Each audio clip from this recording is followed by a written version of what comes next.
उन्होंने बहुत बड़ा Идет запись फिल्मों का बड़ा фотографии. योगदान रहा है हिंदी को।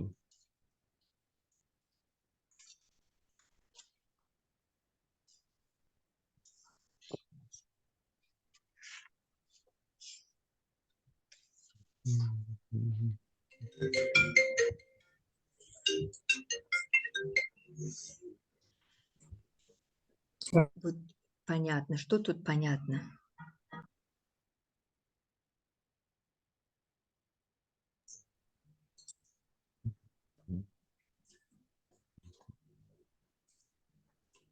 आरंभ करते हैं सर। जी जी जी। विश्व हिंदी सचिवालय मॉरिशस की महासचिव डॉक्टर माधुरी रामधारी जी, विश्व हिंदी सचिवालय मॉरिशस के उप महासचिव डॉक्टर शुभंकर मिश्र जी, संयुक्त राष्ट्र अमेरिका की हिंदी से प्यार है संस्था के संस्थापक श्री अनूप भार्गव जी, भारत से कार्यक्रम की अध्यक्षता कर रहे प्रोफेसर महावीर शरण जैन जी, युगांडा के दिल्ली पब्लिक स्कूल इंटरनेशनल से हिंदी शिक्षिका श्रीमती रीना गुलेरिया जी, पुर्तगाल के भारतीय अध्ययन केंद्र लिस्बन विश्वविद्यालय से हिंदी व्याख्याता प्रोफेसर शिव कुमार सिंह जी, ताजिकिस्तान के ताजिक राष्ट्रीय विश्वविद्यालय से भाषाविद हिंदी विभाग श्रीमती जरीना रहमतुल्लाह जी, युगांडा से प्रस्तुति करने वाली छात्रा सुश्री श्रेयांशी पांडे जी, पुर्तगाल से प्रस्तुति करने वाली छात्रा सुश्री एंड्रिया मर्जू जी, ताजिकिस्तान से प्रस्तुति करने वाले छात्र श्री अमू नोगनुमोन जी, फेसबुक से जुड़े सभी सम्माननीय दर्शकों का हार्दिक अभिनंदन। विश्व हिंदी सचिवालय मॉरिशस, हिंदी से प्यार है America, Delhi public school international Uganda, भारतीय अध्ययन केंद्र लिस्बन विश्वविद्यालय पुर्तगाल एवं ताजिक राष्ट्रीय विश्वविद्यालय ताजिकिस्तान के समन्वित सहयोग से आयोजित इस आभासी कार्यक्रम में आप सबका स्वागत है। आज का आभासी कार्यक्रम है हिंदी में अभिव्यक्ति। आज हम इस कार्यक्रम का आरंभ कर रहे हैं विश्व हिंदी सचिवालय की महासचिव डॉक्टर माधुरी रामधारी जी के स्वागत भाषण से। आमंत्रित हैं डॉक्टर माधुरी रामधारी जी।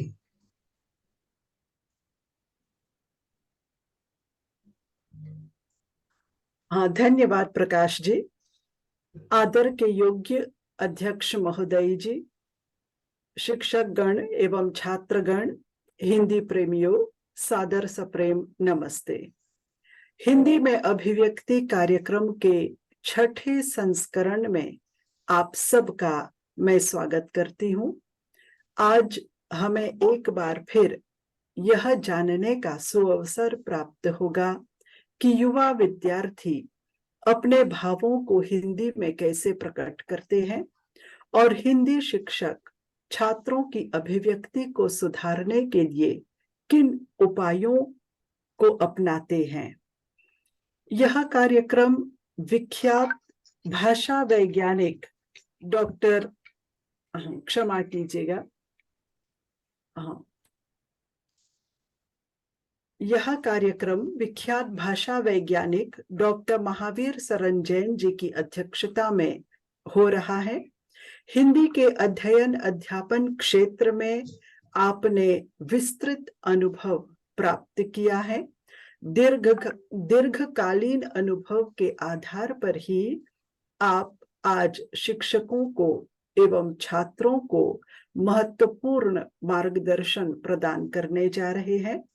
डॉक्टर महावीर शरण जैन जी का मैं हृदय की गहराई से स्वागत करती हूँ। आपके प्रति मैं आभार व्यक्त करती हूँ। अफ्रीकी देशों में दक्षिण अफ्रीका, तंजानिया, केन्या, जाम्बिया के बाद आज हम पूर्वी अफ्रीका में स्थित युगांडा देश के एक हिंदी शिक्षक और विद्यार्थी को सुनने जा रहे हैं। इस देश में भारतीय मूल के लोगों ने हिंदी पब्लिक इंटरनेशनल स्कूल की स्थापना की है, जहां विद्यार्थी अच्छी संख्या में और व्यवस्थित रूप से हिंदी सीख रहे हैं। इसी स्कूल की शिक्षिका श्रीमती रीना गुलेरिया जी और छात्रा कुमारी श्रेया पांडे जी का मैं स्वागत करती हूँ। यूरोप के दक्षिण पश्चिमी भाग में बहुत सुंदर देश है पुर्तगाल, जिसकी राजधानी में स्थित प्रसिद्ध विश्वविद्यालय यूनिवर्सिटी ऑफ लिस्बन के भारतीय अध्ययन केंद्र में स्नातक और स्नातकोत्तर स्तर पर हिंदी भाषा की पढ़ाई की जाती है। इस केंद्र के अध्यक्ष प्रोफेसर शिव कुमार सिंह और उनकी छात्रा कुमारी आंद्रेया मरुजू का प्रसन्नतापूर्वक स्वागत किया जाता है। अपनी भाषा से बिल्कुल अलग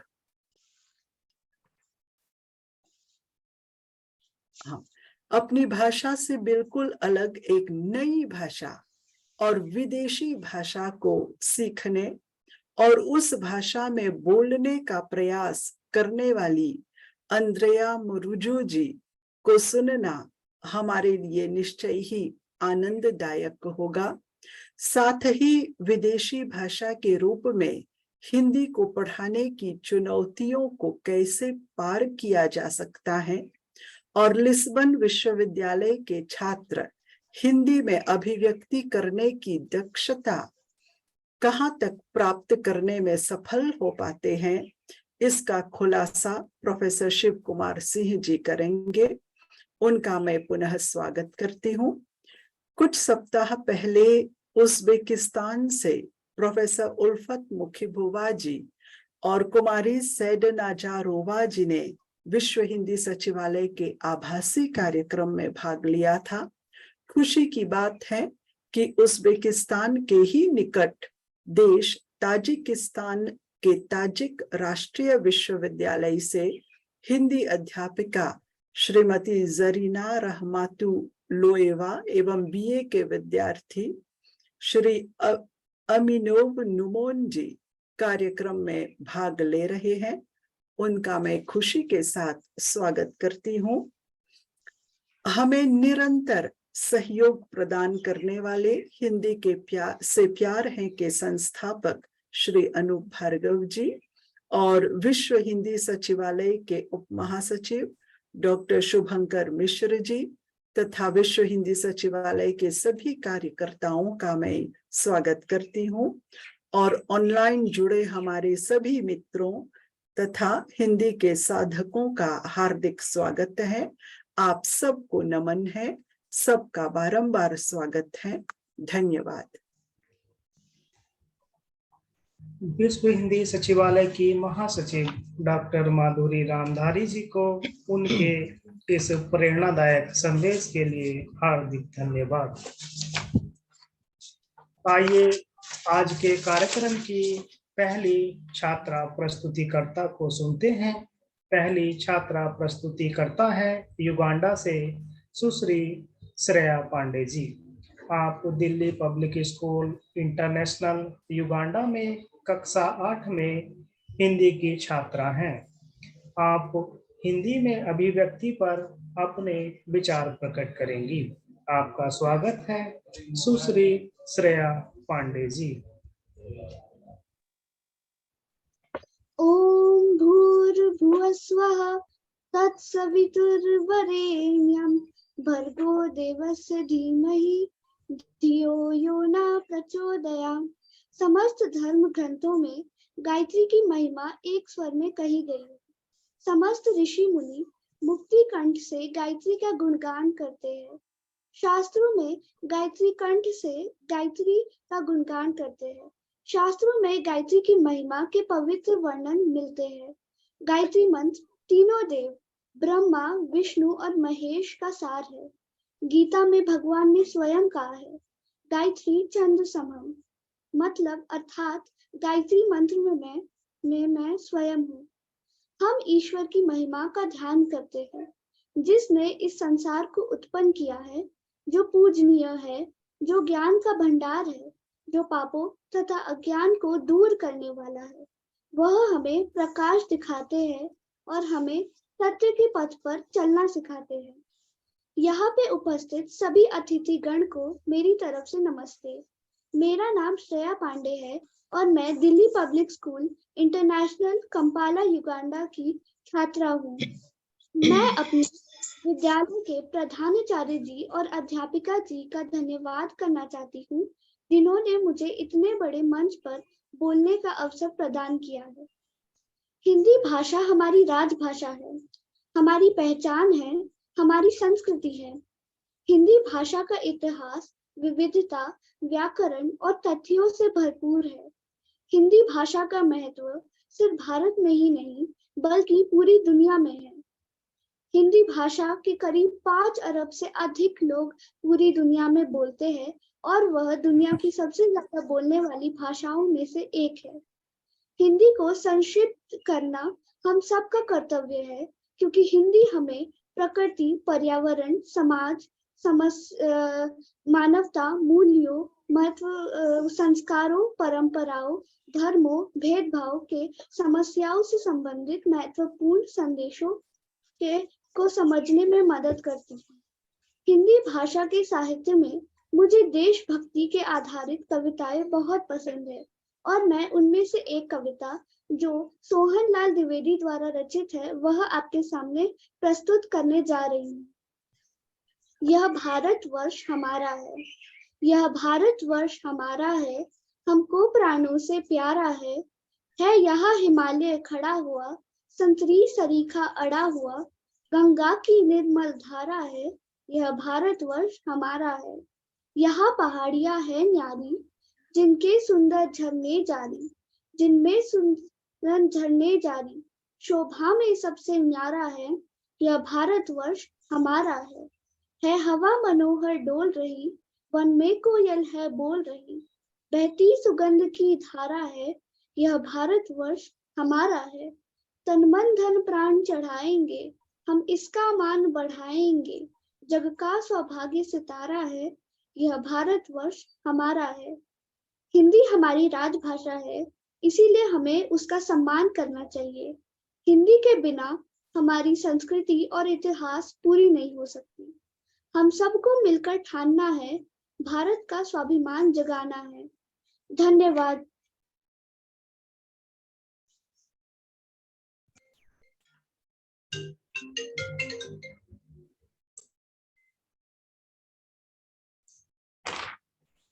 युगांडा से इस कार्यक्रम में भाग लेने वाली छात्रा सुश्री श्रेया पांडे जी को धन्यवाद।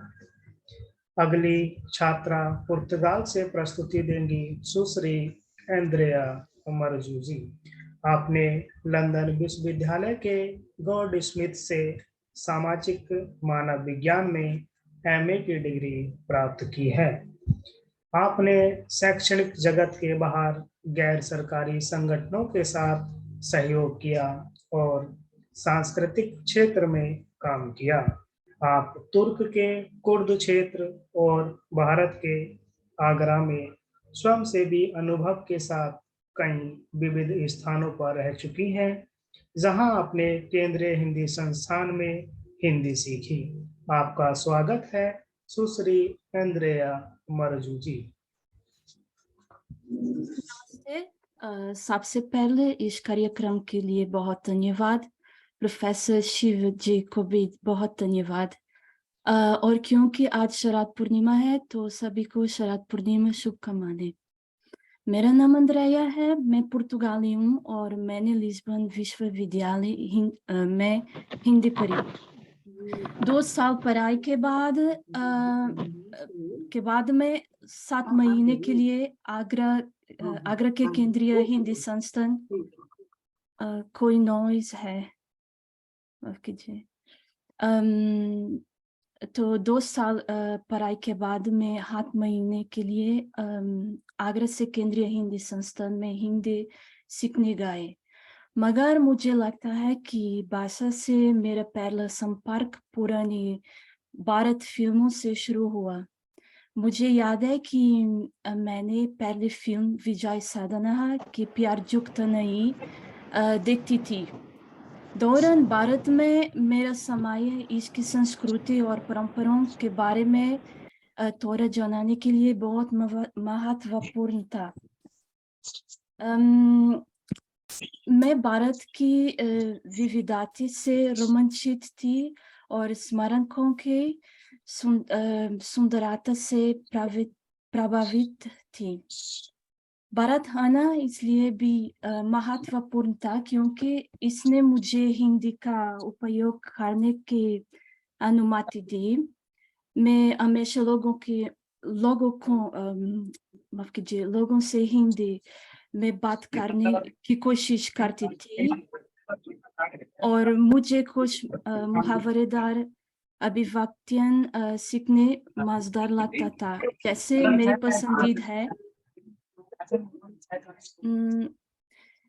पसंदीदा है पेट में चूहे दौड़ना। मैं सोचती हूँ कि भारत और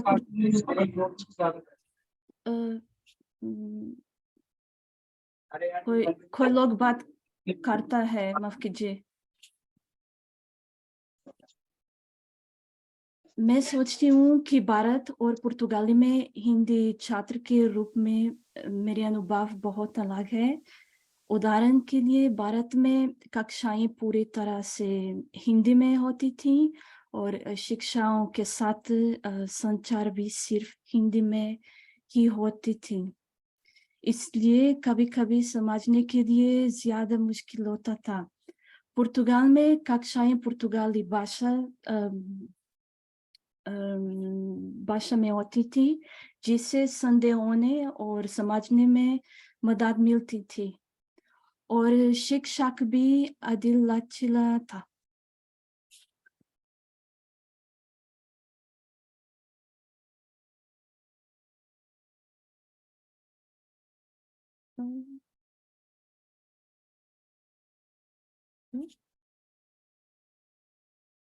हेलो, आप जारी रख सकते हैं, जारी रखिए। कीजिए। कोई प्रॉब्लम है, माफ कीजिए। तो इसलिए कभी-कभी समझने के लिए ज्यादा मुश्किल होता था।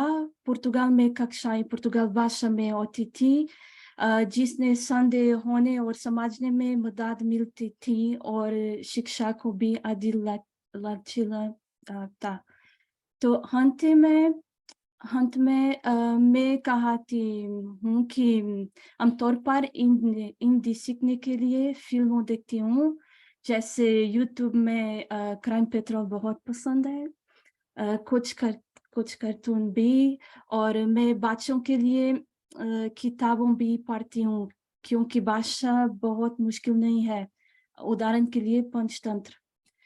लेकिन ऑनलाइन में ज्यादा विकल्प है, जैसे डुओलिंगो प्लेटफॉर्म में और कक्षाएं आदि। सभी को धन्यवाद, नमस्कार।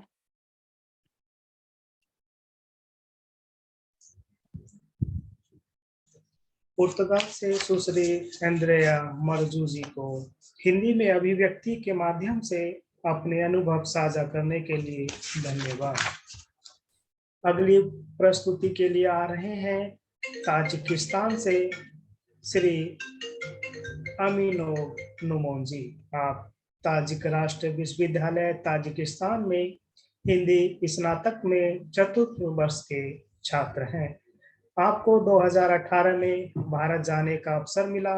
इसी दौरान आपने बनारस हिंदू विश्वविद्यालय से स्नातक तथा दिल्ली विश्वविद्यालय से स्नातकोत्तर की डिग्री प्राप्त की।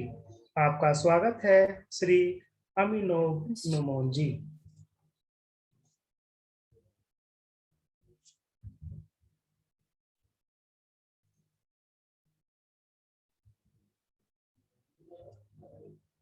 आप अपना माइक ऑन कर लीजिए।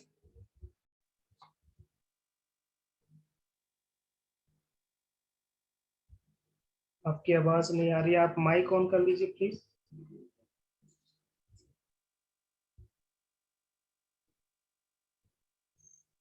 हेलो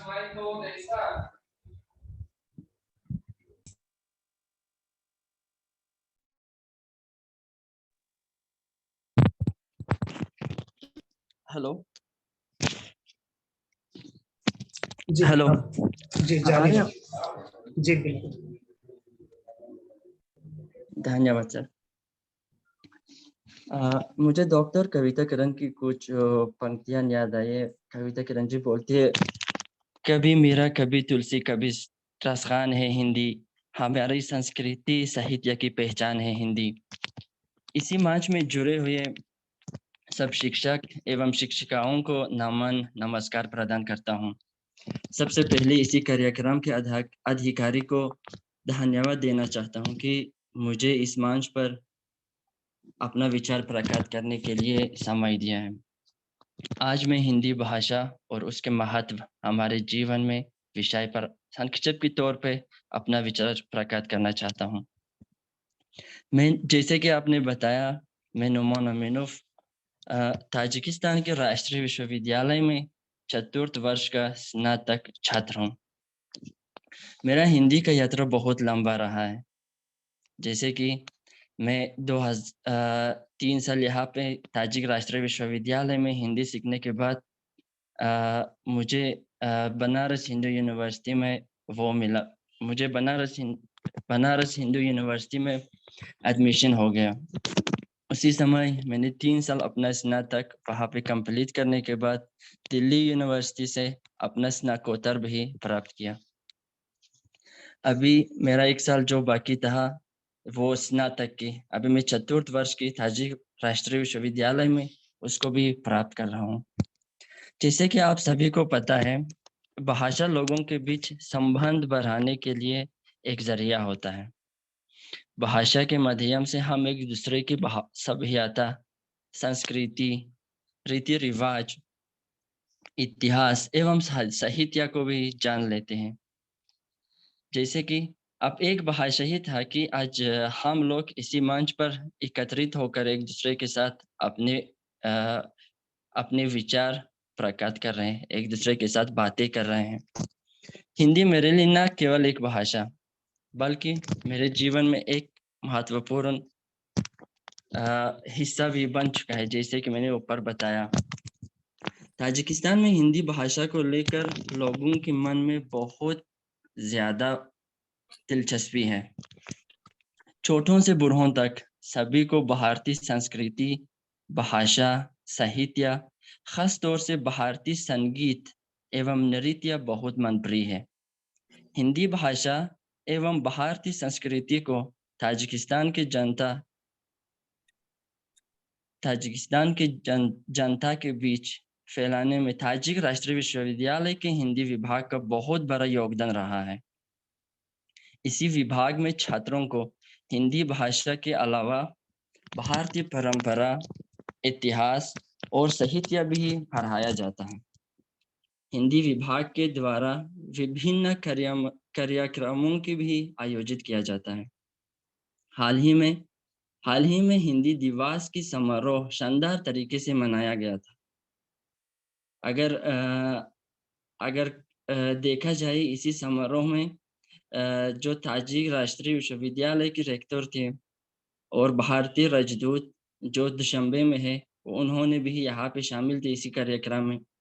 हिंदी दिवस समारोह में छात्र एवं छात्राओं के द्वारा हिंदी में कविताएं प्रस्तुत किया गया, चुटकुलियां बताई गई, खूबसूरत नाटक प्रस्तुत किया गया और एक प्रोत्साहक प्रतियोगिता भी आयोजित किया गया था कि बच्चों के बीच हिंदी के प्रति और हिंदी भाषा और हिंदी नृत्य और भारतीय जो संगीत के प्रति बच्चों के अंदर एक अलग से अनुभव को पैदा किया।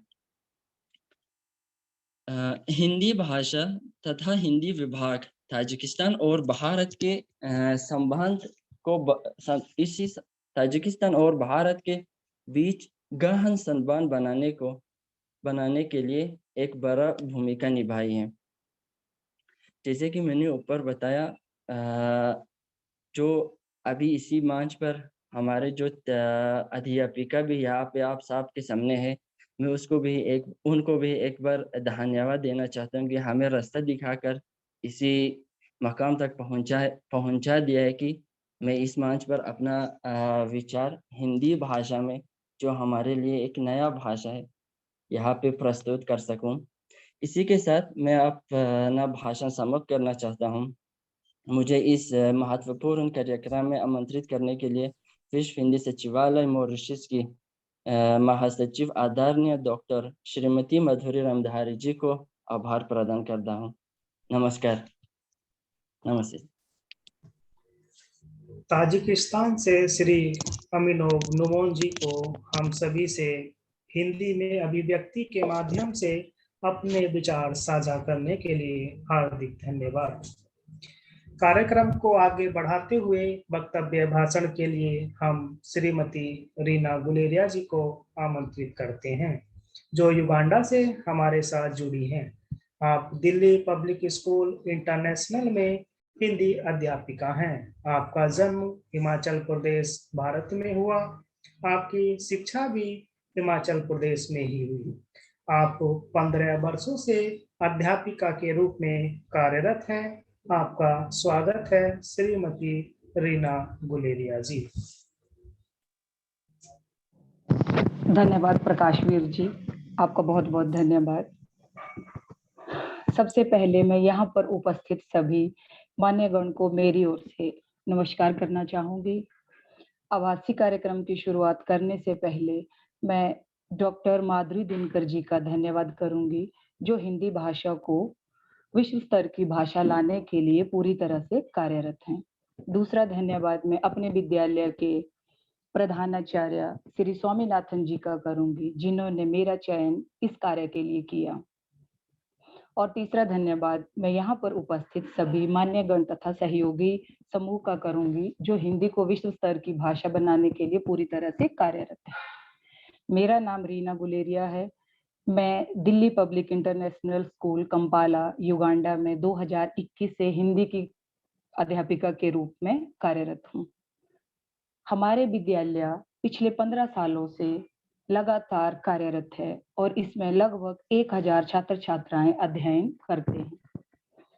मैं कक्षा 3 से लेकर कक्षा 8 तक पढ़ाती हूँ, जिसमें हमारा विद्यालय कक्षा 1 से 5 तक रचना सागर की सुनहरी धूप का अध्ययन करवाते हैं और कक्षा 6 से 10 तक राष्ट्रीय शैक्षणिक अनुसंधान एवं प्रशिक्षण परिषद द्वारा प्रकाशित किताबें, बसंत स्पर्श, संचयन जैसी किताबों का अध्ययन हम अपने विद्यालय में करवाते हैं। साथ में ब्लूप्रिंट द्वारा प्रकाशित व्याकरण की किताब व्याकरण पुष्प का अध्ययन भी हम अपने विद्यालय में करवाते हैं। जैसा आप सभी को ज्ञात ही होगा, यह एक अंतर्राष्ट्रीय स्तर का विद्यालय है। यहाँ पर सभी देशों के बच्चे अध्ययन करते हैं, जैसे तंजानिया, युगांडा, नेपाल, यूथोपिया और भारत। ज्यादातर हमारे विद्यालय में दक्षिण भारत के बच्चे अध्ययन करते हैं। इन बच्चों को मद्देनजर रखते हुए हमारा विद्यालय अपने विद्यालय में 3 भाषाओं का अध्ययन करने का विकल्प रखता है। जैसे बच्चों को उनकी सुविधा के अनुसार उनकी भाषा का चयन करने की आजादी दी जाती है। बच्चे हिंदी को दूसरी भाषा के रूप में चयन करते हैं। बच्चे हिंदी को तीसरी भाषा के रूप में भी चयन करते हैं। तीसरी भाषा के रूप में चयन के लिए हम अपने विद्यार्थियों को पावनी नामक पुस्तक का अध्ययन अपने विद्यालय में करवाते हैं। हिंदी में अभिव्यक्ति के लिए हमारे विद्यालय में मौखिक और लिखित परीक्षाओं का आयोजन समय समय पर किया जाता है। सबसे ज्यादा जोर हम बच्चों की शब्दावली बढ़ाने के लिए हम बहुत अथक प्रयास करते हैं। मौखिक अभिव्यक्ति के लिए विद्यालय में सुबह की सभा का आयोजन सप्ताह में 2 बार होता है, जो पूरी तरह से हिंदी भाषा में होता है, जिसमें बच्चे बढ़ चढ़कर भाग लेते हैं और उसमें समाचार, कविता वाचन, आज का विचार, राष्ट्रीय गान आदि सब हिंदी भाषा में प्रस्तुत किए जाते हैं। वाचन और श्रवण कौशल के लिए हम अपने बच्चों को समय समय पर विषय देते हैं और बच्चे उन विषयों पर प्रस्तुति देते हैं। हिंदी में अभिव्यक्ति के लिए हमारा विद्यालय कुछ प्रतियोगिताओं का आयोजन भी करता है, जैसे कविता वाचन, कविता लेखन, निबंध लेखन, वाद विवाद, कहानी वाचन, एकांकी, नाट्य रूपांतर आदि विधाओं का आयोजन हमारे विद्यालय में किया जाता है। बच्चों को उत्साहित करने के लिए विजेता विद्यार्थियों को पुरस्कार भी दिया जाता है। हिंदी कक्षा के समय विद्यार्थियों को हिंदी बोलने के लिए प्रोत्साहित किया जाता है। बच्चों की हिंदी भाषा में रुचि बढ़ाने के लिए हमारे पुस्तकालय में बाल साहित्य से संबंधित कुछ पुस्तकें भी उपलब्ध है, जिन्हें बच्चे बड़ी रुचि के साथ पढ़ते हैं। हिंदी में अभिव्यक्ति के लिए भारतीय उच्चायोग द्वारा हिंदी दिवस भी हर साल हमारे विद्यालय में मनाया जाता है, जिसमें बहुत सारे विद्यार्थी भाग लेते हैं। अंतर्राष्ट्रीय स्तर पर हिंदी सिखाना एक चुनौती भरा कार्य है और इस चुनौती भरे कार्य को हमारे स्कूल की अध्यापिकाएं बड़ी निपुणता और लगन से निभाती हैं। अंत में मैं अपने शब्दों को विराम देते हुए बस इतना कहना चाहूंगी, जिसमें है मैंने ख्वाब बुने, जिससे जुड़ी मेरी हर आशा है, जिससे है मुझे पहचान मिली, वो मेरी हिंदी भाषा है। धन्यवाद। जय भारत, जय युगांडा। इस सूचना परक वक्तव्य के लिए युगांडा से श्रीमती रीना गुलेरिया जी को बहुत बहुत धन्यवाद। अगले वक्तव्य भाषण के लिए हम प्रोफेसर शिव कुमार सिंह जी को आमंत्रित करते हैं, जो पुर्तगाल से हमारे साथ जुड़े हैं। आप भारतीय अध्ययन केंद्र लिस्बन विश्वविद्यालय पुर्तगाल में हिंदी व्याख्याता हैं। आपने अपनी 2 पुस्तकों का संपादन तथा प्रकाशन किया। आपने प्रेमचंद की ईदगाह कहानी तथा अमृता की कुछ लघु रचनाओं का अनुवाद किया है।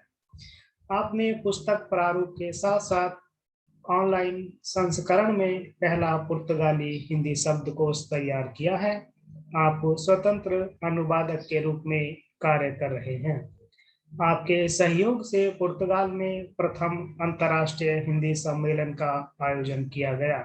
वक्तव्य भाषण के लिए आपका स्वागत है, प्रोफेसर शिव कुमार सिंह जी।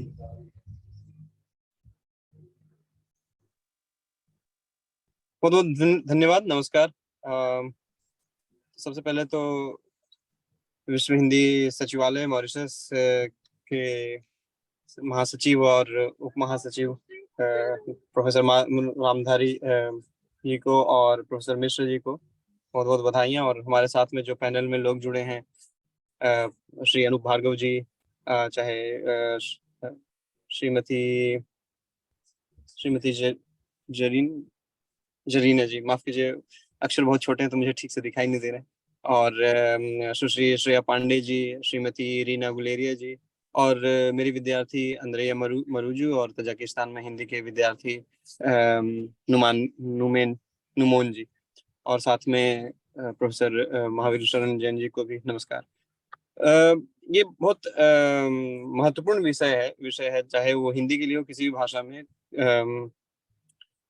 क्योंकि अभी भाषाएं जो है पूरी दुनिया में, चाहे कोई भी भाषा हो, हिंदी हो या दूसरी भाषाएं हो, सबसे पहले जो है वो अभिव्यक्ति के रूप में आती हैं, बातचीत के रूप में, और उनका मुख्य उद्देश्य जो है संप्रेषण का होता है। और इसकी पूर्ति के लिए कई बार जो है कि एक भाषा से कई भाषाएं अलग अलग भी बनती हैं, और यह संयोग मात्र नहीं है कि चूंकि संस्कृत से हिंदी की जो कहानी कहते हैं या जो उसका इतिहास है, वो कहीं ना कहीं इसलिए भी है कि संस्कृत शायद इतनी आसान भाषा नहीं थी कि आम जन उसका जो है धड़ल्ले से प्रयोग कर सकें। तो इसलिए एक ऐसी भाषा की आवश्यकता महसूस की गई जिसे जो है कि आम जन बहुत ज्यादा बिना मेहनत किए भी उसका प्रयोग कर सके। और बाद में चूंकि हिंदी के दूसरे भी फायदे हैं कि पूरे दक्षिण एशिया में या कम से कम भारतीय उपमहाद्वीप में, और अभी मौजूदा समय में जो पूरी दुनिया में ग्लोबलाइजेशन, वैश्वीकरण हो रहा है, उसकी वजह से भी हिंदी महत्वपूर्ण भाषा बनती जा रही है।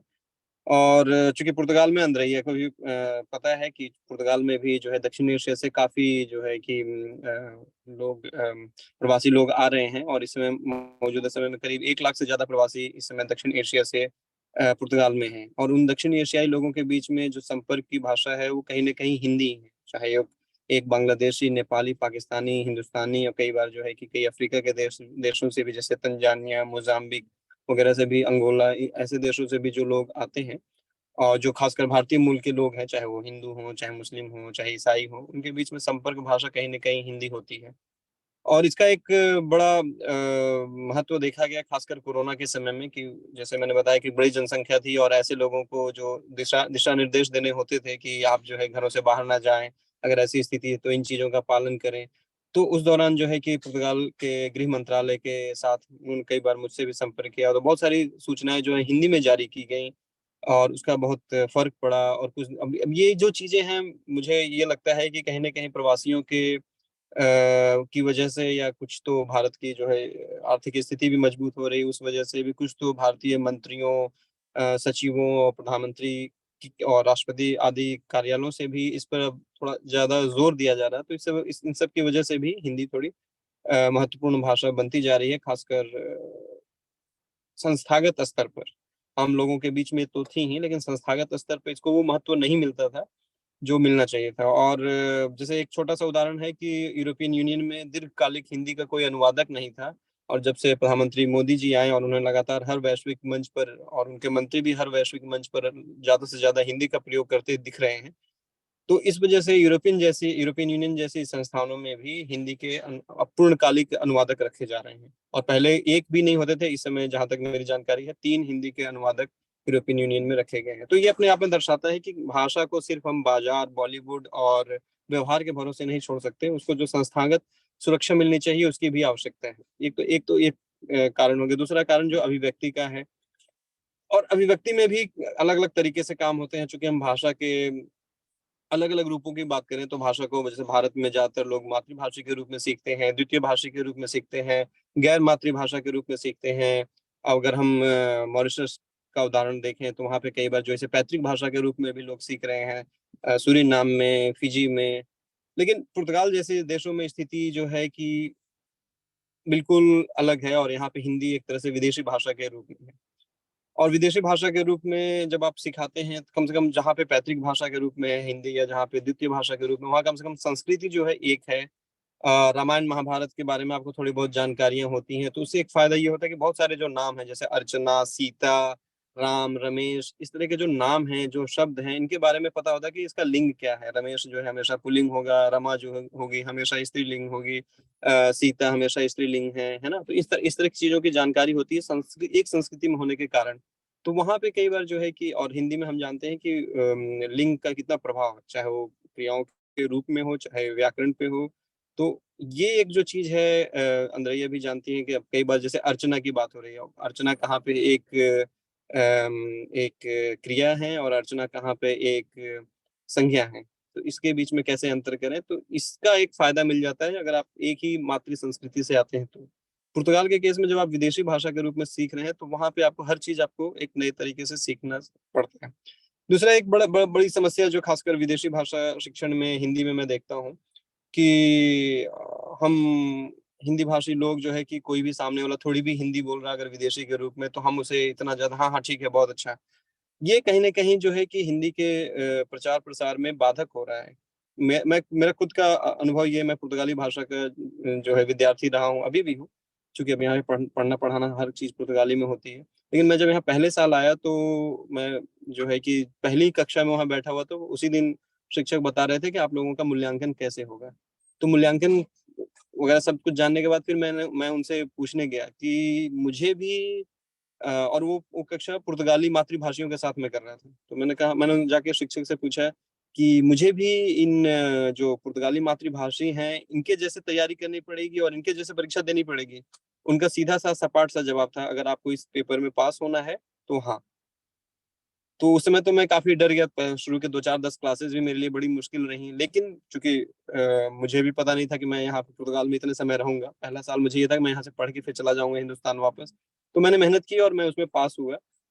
लेकिन कहीं ना कहीं उनकी ये जो उनका जो ये सीधा कहना कि नहीं, अगर इस पेपर में आपको पास होना है तो इनके जैसा ही आपको सीखना पड़ेगा, उसका इतना प्रभाव पड़ा, उसका इतना फायदा हुआ मुझे आज मेरे पास C2 सर्टिफिकेट है। और अगर आज मैं अनु भार्गव जी लिस्ट बना चुके हैं, वहां पे उन्होंने देखा होगा मुझे बातचीत करते हुए, तो कहते हैं कि आज के समय में मैं सपना भी पुर्तगाली में देख सकता हूँ। तो हमें भाषा को उस स्तर तक ले जाना है, और उस स्तर तक ले जाने के लिए हमें जो है कि शिक्षार्थियों पे, विद्यार्थियों पे कोई दया भाव नहीं रखनी है। हमारा एक शिक्षक के रूप में दायित्व है कि हम जैसे एक जो कुम्हार वाली बात होती है ना, कि जब आप घड़ा बनाते हैं, बनाना तो आपको घड़ा है, तो चोट इतनी ही देनी है कि घड़ा भी बन जाए और घड़ा जो है, घड़े की संरचना भी खराब ना हो। तो कहीं ना कहीं वो जो है दायित्व शिक्षक का है। तो और अभिव्यक्ति जो है बहुत महत्वपूर्ण है, क्योंकि भाषा का मुख्य जो उद्देश्य है, चाहे पुर्तगाली सीखें, चाहे अंग्रेजी सीखें, चाहे हिंदी सीखें, चाहे तमिल तेलुगु सीखें, वो है संप्रेषण का। अगर आप संप्रेषण, आप बहुत अच्छा, आपका व्याकरण है बहुत अच्छा, आप शब्दों के मतलब जानते हैं, लेकिन अगर कौन से शब्द को कहाँ कैसे प्रयोग करना है, किस स्थिति में कैसे बोलना है, अगर आपको ये नहीं आता तो भाषा के संप्रेषण में समस्या आती है। तो ये कुछ एक चीजें हैं जिसपे हमें खासकर विश्व हिंदी सचिवालय के लोग यहाँ पे जुड़े हुए हैं, और ये कार्यक्रम भी उनके द्वारा आयोजित किया जा रहा है, और दुनिया के कई क्षेत्रों से लोग जुड़े हैं। सबसे अच्छी बात जो है कि ऑनलाइन प्लेटफॉर्म का, और कि हम कई क्षेत्रों से लोग जुड़े हुए हैं। तो इन कई क्षेत्रों के लोगों के जो अनुभव है, उस अनुभव को लेते हुए संस्थागत संरक्षण और आर्थिक मदद के साथ हमें कोशिश ये करनी है कि हम कोई ऐसा एक प्लेटफॉर्म बना सकें जिसमें अलग अलग जो दुनिया की 10 जो बड़ी भाषाएं हैं, जैसे पुर्तगाली दुनिया की 5वीं या 6ठी सबसे ज्यादा बोली जाने वाली भाषा है। और अगर आप अंद्रेया के साथ मिलके हम लोगों ने पहला हिंदी पुर्तगाली शब्दकोश प्रकाशित किया। तो कहने का मतलब कि अगर हम कहीं ना कहीं ये भी दिखाता है कि हम हिंदी के प्रचार प्रसार वाले लोग जो इसमें सीधे सीधे फैसला ले रहे हैं, वो ये मान के चल रहे हैं कि अगर हम अंग्रेजी में सामग्री जारी कर देते हैं तो ये पूरी दुनिया तक पहुंच गया। ऐसा नहीं है। और अगर हमें 75 साल लग गए हिंदी पुर्तगाली का एक शब्दकोश बनाने में, ठीक है, बड़ी विनम्रता के साथ मैं कह रहा हूँ कि मैंने उसको प्रकाशित किया, लेकिन कहीं ना कहीं ये दुख भी है मुझे कि इसमें 75 साल लग गए, लोग किसी और ने इसको पहले क्यों नहीं देखा। तो ऐसी कई सारी भाषाएं हैं जहाँ पे हिंदी को जोड़ना जरूरी है। और अंद्रेया ने जैसे बताया कि कई बार जो है कि पुर्तगाली के क्षेत्र में या फ्रेंच के क्षेत्र में या स्पेनी के क्षेत्र में अगर बच्चों की अंग्रेजी इतनी अच्छी नहीं है और शिक्षक सिर्फ अंग्रेजी में बात करते हैं, तो वो भी एक बड़ा जो है कि हतोत्साहित करने वाली स्थिति होती है बच्चों को, कि बच्चे पहले अंग्रेजी अपनी अच्छे करें, फिर आके वो हिंदी सीखें, है ना। तो ऐसा हमें हमें कोशिश करनी पड़ेगी कि हम जो है कि दुनिया की जो कम से कम 10 या 20 जो बड़ी भाषाएं हैं उसके साथ सीधे सीधे हिंदी को जोड़ें। और ये इतना मुश्किल भी नहीं है आज के समय में, सूचना क्रांति के समय में। अगर हम एक बार इन्वेस्टमेंट करते हैं 5,000, 10,000, 20,000 जो भी है, यूरो में मैं बात कर रहा हूँ, तो वो आपका इन्वेस्टमेंट जो है कि जब तक इंटरनेट दुनिया में रहेगा तब तक वो चलता रहेगा। तो पारंपरिक तरीकों से जो हमने जो ज्ञान अर्जित किया है, जो अनुभव अर्जित किया है, उन अनुभवों को हमें कहीं ना कहीं जो है सूचना क्रांति के माध्यम से पूरी दुनिया में उपलब्ध कराना पड़ेगा। एक आखिरी उदाहरण मैं देता हूँ, उसके बाद मैं चुप हो जाता हूँ। मैं समझ रहा हूँ कि मैंने जो मुझे समय दिया गया था उससे ज्यादा समय ले लिया है। मैंने कोरोना काल के समय में जो है कि हमारे राजदूत जी ने कहा कि हम इस समय जो है लोग बड़े परेशान हैं, हम उनके लिए क्या कर सकते हैं। मैंने कहा कि उनको कुछ न कुछ सिखाना शुरू कर देते हैं या उनको पुर्तगाली सिखाना शुरू कर देते हैं, क्योंकि ये पुर्तगाल में काम वगैरह करने के लिए उनके लिए सुविधाजनक रहेगा। तो उन्होंने कहा कैसे करना है, मैंने कहा ऑनलाइन करते हैं। तो ठीक है, दूतावास का सोचना ये था कि 50 लोग भी इसमें नहीं आएंगे। हमने इसे ऑनलाइन किया, पूरे पुर्तगाल से 600 लोग जुड़े, और 600 लोगों में जो हमारे आश्चर्य की बात रही कि 400 औरतें और लड़कियां थी। और फिर हमने जो सारे क्लासेस दिए हिंदी और उर्दू में, वो सारे क्लासेस हैं, उन क्लासेस को हमने यूट्यूब में डाल रखा है। आप लोग भी अगर काजा द इंडिया डालेंगे तो उन सारे क्लासेस को देख सकते हैं। तो हमारा एक और आश्चर्य रहा कि यूट्यूब के माध्यम से आप ये भी जान सकते हैं कि इन वीडियोस को दुनिया में कहाँ कहाँ देखा जा रहा है। उन वीडियोस को सिर्फ पुर्तगाली भाषी क्षेत्रों में नहीं, बल्कि हिंदुस्तान में, स्पेन में, स्कैंडिनेवियन देशों में, अमेरिका में, तो लोग दुनिया में कहीं पे भी बैठकर उसका फायदा उठा रहे हैं। और एक और जो अच्छी चीज उसमें दिखी कि ज्यादातर इन वीडियो को देखने वाले माताएं और बहनें हैं। तो कहने का मतलब कि कहीं न कहीं ये भी एक मुश्किल होती थी कि हर माता हर बहन जो है कि विद्यालय नहीं जा सकती या सीखने के लिए घर से बाहर नहीं जा सकती। कई बार भारतीय संस्कृति भी उसके लिए जिम्मेदार है, जो भी है। लेकिन अगर उनके घर पे और उनके मोबाइल तक हम ज्ञान पहुंचा सकें तो वाकई में ज्ञान की जरूरत, और जो हमारा जो मुख्य उद्देश्य है हम सभी का यहाँ पे हिंदी के प्रचार प्रसार या हिंदी को स्थापित करना या ऐसी जगहों पे पहुंचाना जहाँ हिंदी नहीं पहुंची है, इसका एक छोटा सा मैंने उदाहरण दिया है कि एक छोटे से प्रयास में कि कैसे उसका हम प्रभाव पैदा कर रहे हैं। और इन वीडियोस को करीब 4,000 घंटों से ज्यादा देखा जा चुका है पूरी दुनिया में। तो ये एक उदाहरण दर्शाता है कि अगर हम और इसमें इन्वेस्टमेंट कर सकें और अच्छा काम कर सकें तो वाकई में हम हिंदी को खासकर अभिव्यक्ति का जो क्षेत्र है, कई बार वहां भी दिक्कत होती है कि बच्चों को प्रमाणिक चीजें नहीं मिलती, प्रमाणिक जानकारियां नहीं मिलती, ऑनलाइन उपलब्ध नहीं है ना। जैसे एक हिंदी समय .com का एक जो अच्छा प्रयास है, एक विपुल साहित्य जो है आपको एक ही जगह में मिल जाता है। उस तरह का जो है कि हमें बोलती कहानियां, कार्टून वगैरह या ऑडियोज, हमें ऐसी चीजें भी ऑनलाइन उपलब्ध करानी चाहिए। और ये इतना मुश्किल नहीं है, इसके लिए जो है कि हमारे पास टीम है, एक साथ मिलकर काम करने की जरूरत है। और इसमें मैं समझता हूँ कि विश्व हिंदी सचिवालय व्यापक भूमिका निभा सकता है। क्योंकि हिंदी विदेशी भाषा के रूप में मैं यहाँ कह रहा हूँ, और एक मैंडेट जो है विश्व हिंदी सचिवालय का यह भी है कि विदेशों में हिंदी का प्रचार प्रसार कैसा हो। तो आखिरी शब्द यही कहूंगा कि विश्व हिंदी सचिवालय को भी मॉरिशस को छोड़कर, मॉरिशस के आगे भी दुनिया है हिंदी की, वहां तक भी पहुंचने की कोशिश करनी चाहिए। बहुत बहुत धन्यवाद, नमस्कार। आप सबने मुझे जोड़ा, इसके लिए बहुत बहुत आभार।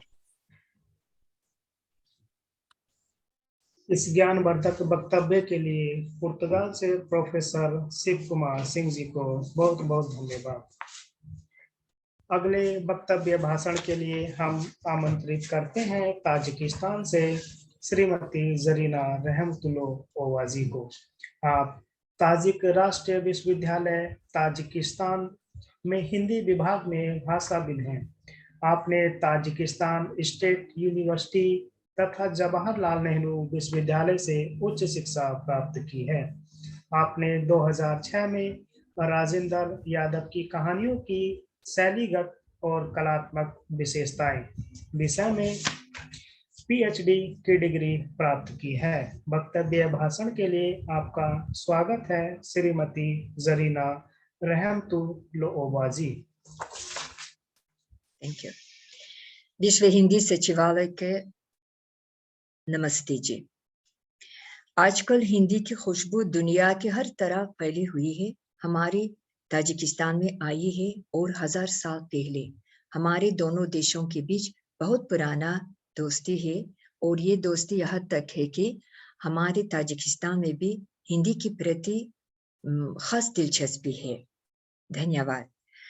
इस मंच में जुड़े हुए विद्वानों, शिक्षक और शिक्षकों, छात्रों, हिंदी प्रेमियों को नमन नमस्कार प्रदान करती हूँ।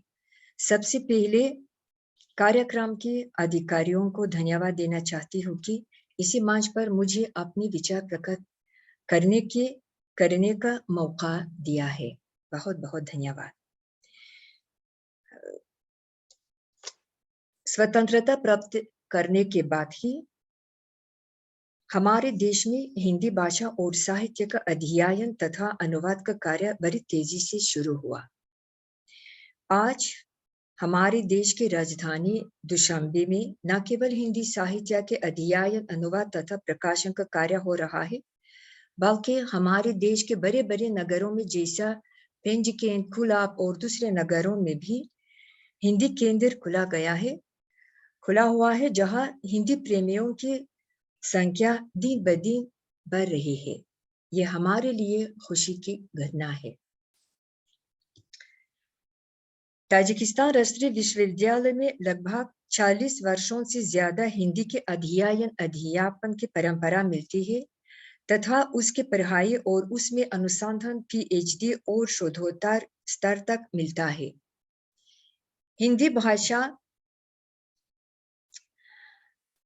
हिंदी भाषा का अध्ययन हमारे देश में साल दर साल बढ़ रहा है। हिंदी भाषा और साहित्य ताजिकिस्तान राष्ट्रीय विश्वविद्यालय के एशिया एवं यूरोपीय भाषाओं की फैकल्टी में पढ़ाई जाती है। आप ये एक हिंदी अध्ययन का प्रमुख केंद्र है। प्राय अध्यापन 5 वर्षों का होता है, जिनमें प्रारंभ में ही 3 वर्ष भाषा में सही उच्चारण, व्याकरण और बातचीत निबंध होते हैं।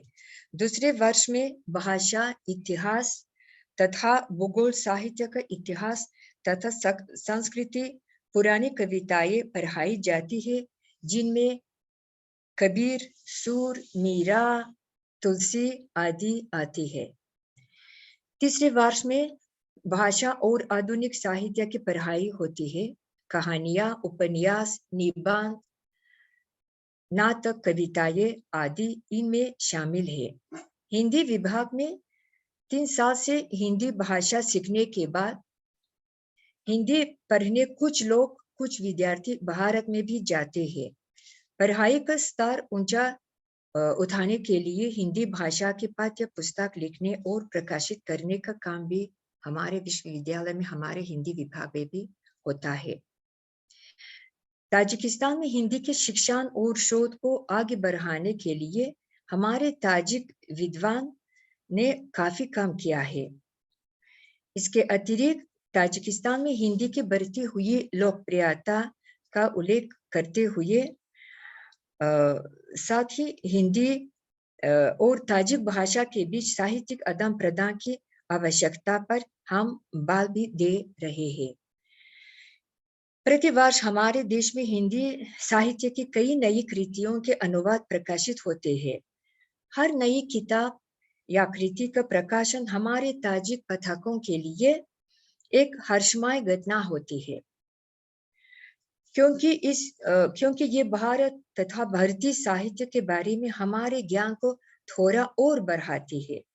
अनुवाद और प्रकाशन के साथ साथ हमारे देश में हिंदी साहित्य के अध्ययन का काम भी बड़े पैमाने पर होता है। इस क्षेत्र में सफलतापूर्वक काम हो रहा है। ताजिकिस्तान में प्रेमचंद साहित्य को लोकप्रिय बनाने एवं उसके प्रचार प्रसार में हमारे ताजिक विद्वान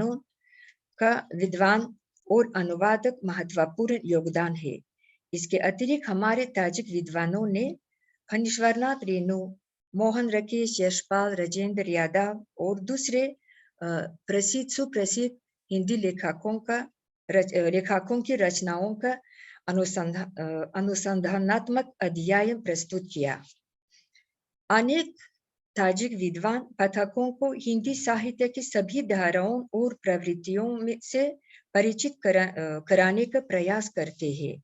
यहाँ हिंदी के कुछ साहित्यकारों के नाम बताना उचित है जो हमारे पाठकों के लिए बहुत मनप्रिय है। जब ये रचनाएं इन प्रसिद्ध लेखकों और कवियों का अनुवाद ताजिकी में होता है, प्रकाशित होता है इनकी पुस्तकें, हमारे ताजिक पाठक पढ़ते समय हिंदी में भी इनकी रचनाओं को पढ़ना चाहते हैं और सबसे पहले वे हिंदी सीखने में भी उनके मन में रुचि पैदा है। और जिनकी रचनाओं ताजिकी में बहुत ज्यादा अनुवाद है और इन अनुवाद के बदौलत हमारे देश में वे विख्यात हुए हैं, जैसे प्रेमचंद, मुंशी प्रेमचंद, यशपाल, अमृतलाल नागर, उपेंद्रनाथ आश, फणीश्वरनाथ रेणु, मोहन राकेश, कमलेश्वर, भीष्म साहनी, राजेंद्र यादव, मानु भंडारी, मेरुनिसा परवेज, मृदुल सिन्हा, ममता कालिया आदि की कहानियां और उपन्यास हमारे देश में बहुत लोकप्रिय है। ताजिकिस्तान राष्ट्रीय विश्वविद्यालय के हिंदी विभाग में हिंदी कहानी, उपन्यास और कविता के प्रचार तथा अध्ययन के फलस्वरूप 3 समसामयिक हिंदी कहानियों और कविताओं का संग्रह प्रकाशित हुए हैं। प्रेमचंद, राजेंद्र यादव आदि की कुछ रचनाओं के अनुवाद भी ताजिक पत्रिकाओं में आते रहे हैं। ताजिकिस्तान में भारत तथा भारतीय साहित्य की ओर दिलचस्पी बराबर बढ़ रही है। ध्यान देने के लिए बहुत बहुत धन्यवाद और बहुत प्रसन्नता के साथ मैं खास करके डॉक्टर मदा माधुरी रामधारी जी को ऐसे मौका देने के लिए बहुत बहुत आभार हो। शुक्रिया, धन्यवाद। इस सुंदर वक्तव्य के लिए ताजिकिस्तान से श्रीमती जरीना रहमतुल्लाह जी को हार्दिक धन्यवाद। आगे के कार्यक्रम के संचालन के लिए मैं हिंदी से प्यार है संस्था के संस्थापक श्री अनूप भार्गव जी को मंच सौंपता हूँ, जो अमेरिका से हमारे साथ जुड़े हैं। मंच संचालन के लिए आपका स्वागत है श्री अनूप भार्गव जी। धन्यवाद प्रकाश वीर जी और सभी विद्वजनों को मेरा नमस्कार। मेरा सौभाग्य है कि मुझे ये अवसर दिया जा रहा है कि जहां पर मैं हिंदी के एक बहुत बड़े विद्वान भाषा वैज्ञानिक श्री महावीर शरण जैन जी को आमंत्रित कर रहा हूं अपने अध्यक्षीय भाषण के लिए। श्री महावीर शरण जैन जी एक अंतर्राष्ट्रीय स्तर के विद्वान एवं प्रख्यात भाषा वैज्ञानिक हैं। उनकी डिग्रियों की सूची एक बहुत लंबी है। उन्होंने एमए हिंदी में किया, उसके बाद डी फिल किया, डी लिट किया हिंदी भाषा विज्ञान में। प्रोफेसर जैन भारत सरकार के केंद्रीय हिंदी संस्थान के निदेशक रहे। वो रोमानिया में हिंदी के विजिटिंग प्रोफेसर रहे तथा जबलपुर के विश्वविद्यालय के स्नातकोत्तर हिंदी और भाषा विज्ञान विभाग के प्रोफेसर एवं अध्यक्ष रहे। अनेक मंत्रालयों में उन्होंने राजभाषा सलाहकार समिति के सदस्य रहे। उन्हें बहुत से पुरस्कार मिले हैं, जिनमें उत्तर प्रदेश सरकार का साहित्य भूषण पुरस्कार, भारतीय शिक्षा परिषद उत्तर प्रदेश द्वारा साहित्य वाचस्पति पुरस्कार, केंद्रीय हिंदी संस्थान आगरा के द्वारा उन्हें राहुल सांस्कृतायन पुरस्कार से सम्मानित किया गया। प्रोफेसर जैन ने बहुत सी किताबें लिखी हैं भाषा विज्ञान में और महावीर जैन दर्शन में, एक लंबी सूची है उनकी। हमें बहुत ही गर्व हो रहा है, बहुत ही हमारा सौभाग्य है कि आज वो हमारे बीच में उपस्थित हैं। मैं उन्हें बहुत ही आदर और सम्मान के साथ अध्यक्षीय भाषण के लिए आमंत्रित करता हूं। प्रोफेसर जैन।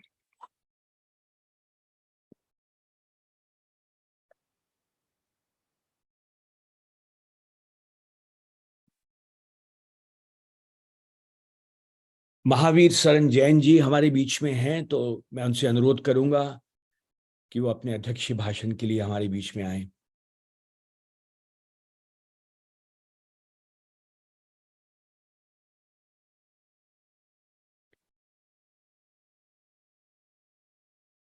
माधुरी जी, लगता है वो हमारे बीच में नहीं हैं, या मैं देखता हूं एक बार फिर से। हाँ, वे हमारे साथ ही थे। मैं जी जी जी, मैंने भी हाँ, देखा था, लेकिन एक मिनट, आप उन्हें कॉल कर सकें अगर सीधा तो।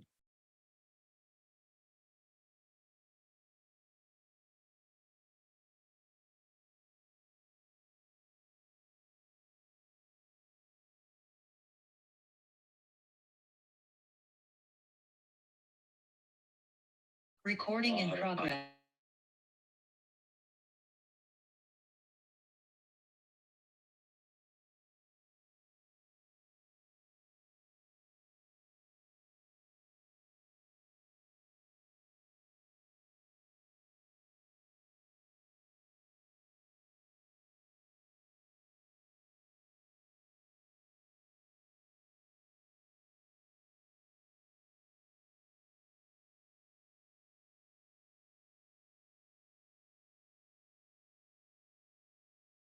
जी सर, महावीर जी पुनः जुड़ रहे हैं। हाँ, कुछ समय के लिए शायद नेटवर्क की समस्या हुई तो वे निकल गए थे। पुनः जी, धन्यवाद। हाँ, पुनः जुड़ने का प्रयास कर रहे जी। हैं। जी, तब तक आप हमें कुछ अभिव्यक्ति के रूप में सुनाइए। नहीं, अभिव्यक्ति के रूप में तो नहीं, मैं बात करना चाहूंगा। एक्चुअली हमारे पास समय है, तो मैं न्यूयॉर्क में रहता हूं और अभी पिछले सप्ताह ही हमें एक न्यूयॉर्क में अंतर्राष्ट्रीय हिंदी सम्मेलन करने का अवसर मिला, जिसमें आदरणीय माधुरी रामधारी जी हमारे साथ थीं। तो एक बहुत ही अच्छा अनुभव रहा। उसमें अमेरिका के कई विश्वविद्यालयों से विद्वानों ने भाग लिया, भारत से भी कुछ विद्वान हमारे बीच में आए और कई विषयों पर उसमें अच्छे आदान प्रदान हुए। मुझे अवसर मिला एक अपना शोध जो हमने किया था आर्टिफिशियल इंटेलिजेंस के ऊपर, जिसमें हमने बात की कि आर्टिफिशियल इंटेलिजेंस को शिक्षण में किस तरह से प्रयोग किया जा सकता है, उसके क्या फायदे हैं और उनके क्या प्रभाव होंगे, उस पर हम लोगों ने बात की। और माधुरी जी हमारे बीच में थी उस सम्मेलन में, तो मेरे ख्याल से काफ़ी अच्छा अनुभव रहा। और इस तरह के जो सम्मेलन हैं वो आपस में एक दूसरे से विचारों के आदान प्रदान में काफ़ी सहायता देते हैं, ये मेरा विचार है। माधुरी जी अगर कुछ जोड़ना चाहें, कहना चाहें उसके बारे में। हाँ जी, न्यूयॉर्क में जो अंतर्राष्ट्रीय हिंदी सम्मेलन हुआ उसका विषय रखा गया था हिंदी शिक्षण, साधन, वातावरण एवं चुनौतियां। और प्रसन्नता का विषय है कि अमेरिका के अलग अलग विश्वविद्यालयों से हिंदी प्राध्यापक उस सम्मेलन में जुड़े हुए थे और उन्होंने प्रस्तुतियां भी बहुत ही रोचक एवं लाभकारी प्रस्तुतियां दी थी। और साथ में भारत से, मॉरिशस से और अन्य देशों से भी हिंदी के कार्यकर्ता वहां पर उपस्थित हुए थे। और जो consulate general of India New York हैं, कॉन्सुलेट ने पूर्ण रूप से सुव्यवस्थित ढंग से सम्मेलन का आयोजन किया था और कॉन्सुलेट के सभी अधिकारी दोनों दिन सुबह से रात्रि तक वहां पर उपस्थित थे और आवभगत में भी कोई कमी नहीं रही। एवं जो अलग अलग सत्र थे और जो प्रथम मंजिल में और नीचे सत्र चल रहे थे, दोनों ही सुचारू रूप से हो रहे थे। तो यह अच्छी बात है कि समापन सत्र में यह निर्णय लिया गया कि प्रतिवर्ष हिंदी शिक्षण पर अंतर्राष्ट्रीय सम्मेलन का आयोजन किया जाए न्यूयॉर्क में, और साथ में वहां पर एक हिंदी केंद्र की भी स्थापना की जाए। और हिंदी केंद्र की स्थापना यदि हो तो उसका कार्य मेरी दृष्टि से बहुआयामी होगा। हिंदी शिक्षण, साहित्य सृजन और अन्य अलग अलग दृष्टियों से हिंदी का प्रचार प्रसार कार्य आगे बढ़ेगा। तो कुल मिलाकर इस सम्मेलन का बहुत अच्छा फल हमारे सामने आया है। अब आवश्यक है कि जो भी निर्णय लिए गए हैं उनके अनुरूप हम कदम उठाते हुए हिंदी को और भी आगे बढ़ाएं।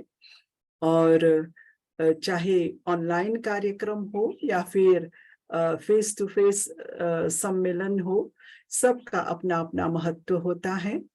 और अच्छी बात है कि अमेरिका और न्यूयॉर्क जैसे महानगर में तथा पूरे अमेरिका में मैंने देखा कि बहुत से लोग जुड़े हुए हैं हिंदी कार्य के साथ। और मैं श्री अनूप भार्गव जी को भी धन्यवाद समर्पित करना चाहूंगी कि उन्होंने कवि सम्मेलन का भव्य आयोजन किया था और पूरे अमेरिका से उत्कृष्ट कोटि के कवि वहां पर उपस्थित हुए थे। और इसके अतिरिक्त उन्होंने अपने निवास स्थान पर भी कवियों को आमंत्रित किया था और मुझे उनके निवास में जाने का सुअवसर प्राप्त हुआ था, जहां पर हमने पुनः बहुत ही मौलिक रचनाओं का आनंद उठाया था। और इसके अतिरिक्त जो अच्छी बात रही, मोहन राकेश के नाटक आधे अधूरे का सफल मंचन किया गया था। और यह जानकर मुझे बहुत खुशी हुई कि अमेरिका में भी नाटक मंडलियां हैं और जो बहुत सक्रिय रूप से कार्यरत हैं।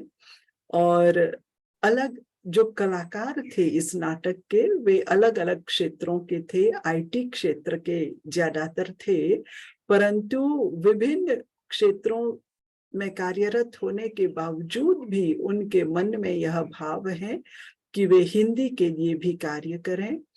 और भले ही शिक्षण द्वारा न हो परंतु मनोरंजक रूप से ही सही, परंतु नाटक मंचन या गीत गायन के माध्यम से वे हिंदी का प्रचार अपने ढंग से कर रहे हैं। और हर आयु वर्ग के लोग थे उसमें। और यह भी देखकर बहुत प्रसन्नता हुई थी कि कम उम्र की एक लड़की ने सोलो प्रेजेंटेशन किया था, जो प्रारंभिक मतलब कि सम्मेलन का उद्घाटन सत्र था। उसमें बहुत ही सुंदर ढंग से और निपुणता के साथ अच्छी प्रस्तुति हुई थी। तो चाहे उद्घाटन सत्र हो, समापन सत्र हो, जो बीच बीच में शैक्षिक सत्र हुए थे, सब में अनेक लोगों ने योगदान दिया था। और यहाँ पर मैं विशेष रूप से नाम लेना चाहूंगी डॉक्टर गब्रिएला जी का, जिन्होंने शैक्षिक दृष्टि से भी और तकनीकी दृष्टि से भी वे दिन भर एक पांव पर खड़ी रही। मैंने देखा जहां बाकी लोग बैठकर सुन रहे थे, नोट कर रहे थे, वहां पर गब्रिएला जी सुबह से लेकर रात्रि तक एक पांव पर जो तकनीकी पक्ष हैं उसे संभाल रही थी और अलग अलग शैक्षिक सत्रों का भी संयोजन कर रही थी। तो यह मेरे लिए बहुत ही प्रशंसनीय है। और जो महिला है हिंदी शिक्षायतन, नाम भार्गव जी हमें याद दिलाएंगी। पूर्णिमा देसाई जी। पूर्णिमा देसाई जी, जी, उनका भी पूरा आशीर्वाद रहा उस सम्मेलन के आयोजन में और बहुत ही सच्ची भावना के साथ। और मैंने देखा हिंदी के प्रति उनके मन में बहुत श्रद्धा है और विशेषकर यह जानकर प्रसन्नता हुई कि वह गीतों के माध्यम से हिंदी का प्रचार कर रही हैं अपनी संस्था में। और अन्य जितने भी माध्यम हैं जो हम अपना सकते हैं हिंदी के प्रचार में, उन सभी को वह बढ़ावा दे रही हैं और आर्थिक दृष्टि से भी सहयोग करती हैं। और उनकी उपस्थिति का ही अपना महत्व था उस सम्मेलन में, तो उन्हें भी मैं बहुत धन्यवाद समर्पित करती हूँ। और सबसे ऊपर है श्री अशोक ओझा जी, जिन्होंने पूरे सम्मेलन का संयोजन किया था और अतिथियों का स्वागत करने से लेकर उन्हें होटल में उनके आवास का निर्णय लेने में और फिर यात्रा का प्रबंध करने में और सम्मेलन में उनकी उपस्थिति तक को लेकर उन्होंने सब पूरा आयोजन किया था। तो श्री अशोक ओझा जी को भी मैं धन्यवाद समर्पित करती हूँ। और मुझे लग रहा है कि श्री महावीर जैन, सरन जैन जी अब जुड़ गए हैं, तो अधिक समय मैं नहीं लूंगी। मंच में श्री महावीर सरन जैन जी को सौंपती हूँ। श्री अनूप भार्गव जी उन्हें सादर आमंत्रित करेंगे। जी, प्रोफेसर जैन जी, आपका स्वागत है। मैं आपका परिचय एक बार पढ़ चुका हूं, इसलिए एक बार फिर से संक्षेप में मैं आपका परिचय देना चाहूंगा। महावीर सरन जैन जी हिंदी के अंतर्राष्ट्रीय स्तर के विद्वान एवं प्रख्यात भाषा वैज्ञानिक हैं। उन्हें बहुत सी डिग्रियां मिली हैं, MA हिंदी, DPhil, DLit आदि आदि। आपको बहुत से पुरस्कार मिल चुके हैं, जिनमें उत्तर प्रदेश सरकार के द्वारा साहित्य भूषण पुरस्कार, भारतीय शिक्षा परिषद उत्तर प्रदेश द्वारा साहित्य वाचस्पति पुरस्कार और भारतीय केंद्रीय हिंदी संस्थान आगरा के द्वारा राहुल सांस्कृतायन पुरस्कार से सम्मानित किया गया है। आप भारत सरकार के केंद्रीय हिंदी संस्थान के निदेशक रहे हैं, रोमानिया में विजिटिंग प्रोफेसर रहे हैं, अनेक मंत्रालयों की राजभाषा सलाहकार समितियों के सदस्य रहे हैं। हमारा बहुत सी किताबें उनकी प्रकाशित हो चुकी हैं भाषा विज्ञान में और जैन दर्शन में। हमारा सौभाग्य है कि वो आज हमारे बीच में हैं। मैं उन्हें बहुत ही आदर और सम्मान के साथ आमंत्रित करता हूं अपने अध्यक्षीय भाषण के लिए। प्रोफेसर जैन, नमस्कार।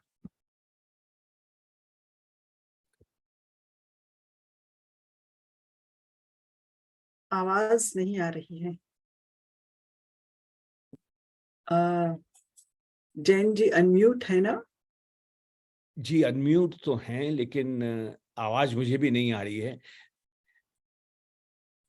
प्रोफेसर जैन, आप अपना वॉल्यूम देखेंगे जरा, उसको बढ़ाएंगे तो शायद हमारे पास आवाज आए। आप हमें सुन पा रहे हैं?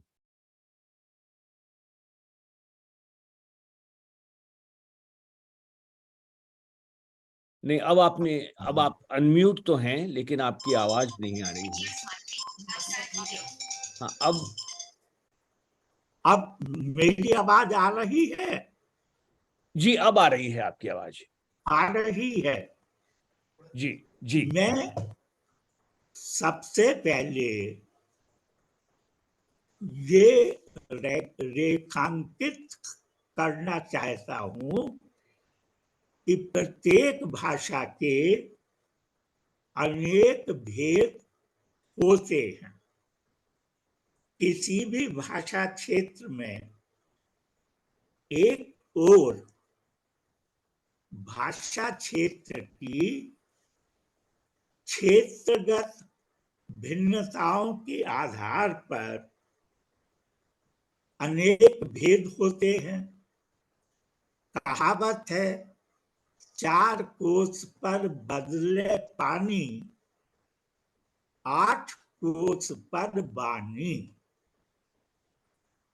और दूसरी ओर सामाजिक भिन्नताओं के आधार पर भाषा की वर्गगत बोलियां होती हैं, यानी रीजनल डायलेक्ट्स और क्लास डायलेक्ट्स। भाषा व्यवहार अथवा भाषा प्रकार्य की दृष्टि से भी भाषा के अनेक भेद होते हैं। यथा मानक भाषा, उपमानक भाषा, शिष्टेतर भाषा, अपभाषा, विशिष्ट वाक व्यवहार की शैलियां और साहित्यिक भाषा। विशिष्ट प्रयोजनों की सिद्धि के लिए भाषा के प्रयोजन मूलक भी विभिन्न भेद हो जाते हैं। तो हिंदी भाषा की जो भिन्नताएं हैं उनको जब पाश्चात्य भाषा वैज्ञानिक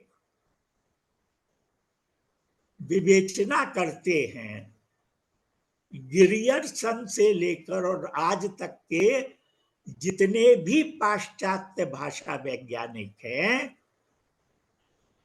वो हिंदी की उपभाषाओं में भेद दिखाते हैं। उनकी दृष्टि भेदात्मक होती है। मगर जब वो चीन की मंदारिन भाषा की चर्चा करते हैं तो उनकी वाणी मौन हो जाती है। फिर उनकी जो अबोधगम्य उपभाषाएं हैं मंदारिन में, उसकी चर्चा नहीं करते। मगर हिंदी की जो उपभाषाएं हैं उनमें सायास भेद दिखाने की कोशिश करते। एक और तथ्य की ओर मैं आज के विद्वानों का ध्यान आकर्षित करना चाहता हूं कि भारतवर्ष में जितनी भी भारतीय भाषाएं बोली जाती हैं, जिनको पाश्चात्य भाषा वैज्ञानिक आर्य भाषा और दक्षिण की द्रविड़ भाषाओं के नाम से पुकारते हैं, उनमें आपस में एकता के सूत्र बहुत प्रबल हैं। यानी कि वो सारी की सारी भाषाएं, वो चाहे हिंदी हो, बांग्ला हो, असमिया हो, उड़िया हो, मराठी हो, तमिल हो, तेलुगु हो, मलयालम हो, कन्नड़ हो, ये सारी भाषाएं संरचनात्मक दृष्टि से अधिक निकट हैं बनिस्पत यूरोपीय भाषाओं के। मैंने एक पुस्तक लिखी है इसी दृष्टि से, जिसका शीर्षक है भारत की भाषाएं, भाषिक एकता और हिंदी। उसमें मैंने ये दिखाया है कि जो संस्कृत से यात्रा शुरू हुई, उसमें संस्कृत ने एक और संस्कृत जहां भारत की भाषाओं से प्रभावित हुई, वहीं दूसरी ओर संस्कृत ने भी सारी भारतीय भाषाओं को प्रभावित किया। उसके बाद चाहे पाली का युग हो, प्राकृत का युग हो, अपभ्रंश का युग हो, भारतीय भाषाओं के बीच समानताओं के सूत्र बढ़ते चले गए। और आज वर्तमान स्थिति ये है कि सारी भारतीय भाषाओं में एकता के सूत्र विद्यमान है। हिंदी भाषा का जो महत्व है,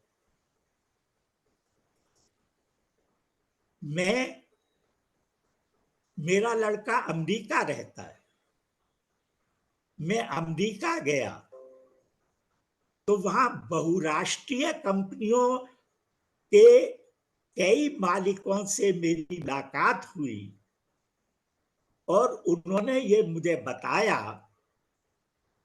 कि वे अपने माल की बिक्री के लिए देश की, विदेश की, विश्व की करीब 30 भाषाओं में सॉफ्टवेयर बनाती हैं, मगर वे किसी भारतीय भाषा में सॉफ्टवेयर नहीं बनाती। मैंने पूछा क्यों? तो उन्होंने कहा कि हमारे एजेंट जब भारत जाते हैं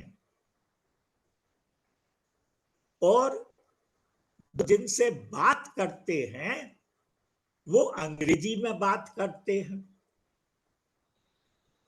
अंग्रेजी को हमने इतना ओढ़ लिया है जिसके कारण हिंदी, तमिल, तेलुगु, बंगला आदि, पंजाबी आदि भाषाओं में जो सॉफ्टवेयर सहज रूप से बन जाते, वो नहीं बन रहे हैं। देखिए, किसी विदेशी भाषा को जानना एक बात है, मगर किसी विदेशी भाषा को ओढ़ना अलग बात है। मैं 5 साल तक यूरोप में रहा और मैंने यूरोप के 18 देशों की यात्रा की। ग्रेट ब्रिटेन को छोड़कर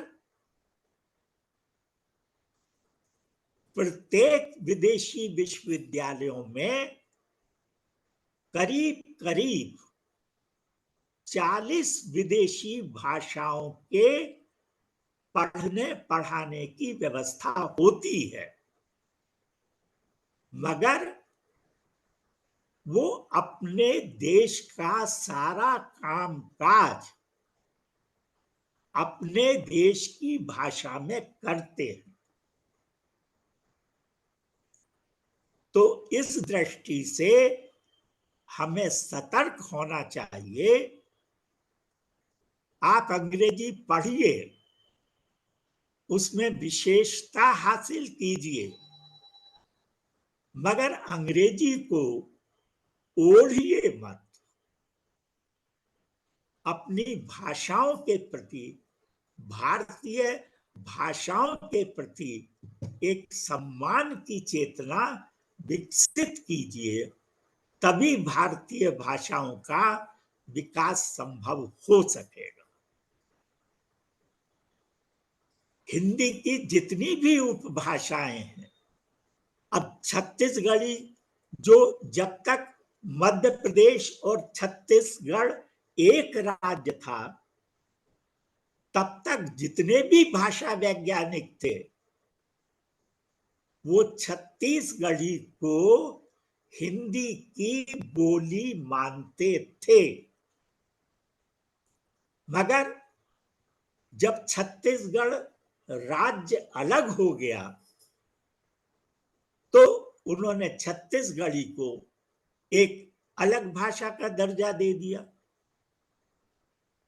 इसी तरीके से मैथिली को अलग भाषा का दर्जा दे दिया।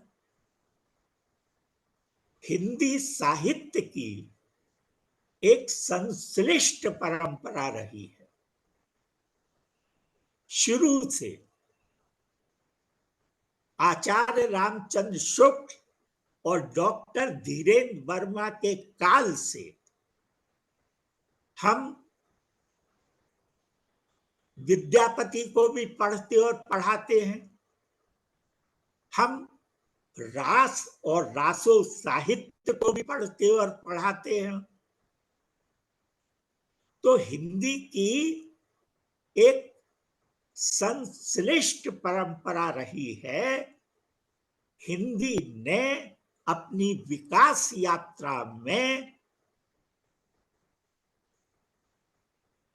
जितनी भी हिंदी की उपभाषाएं हैं उनको साथ लेकर चली। एक बहुत बड़ा भ्रम है,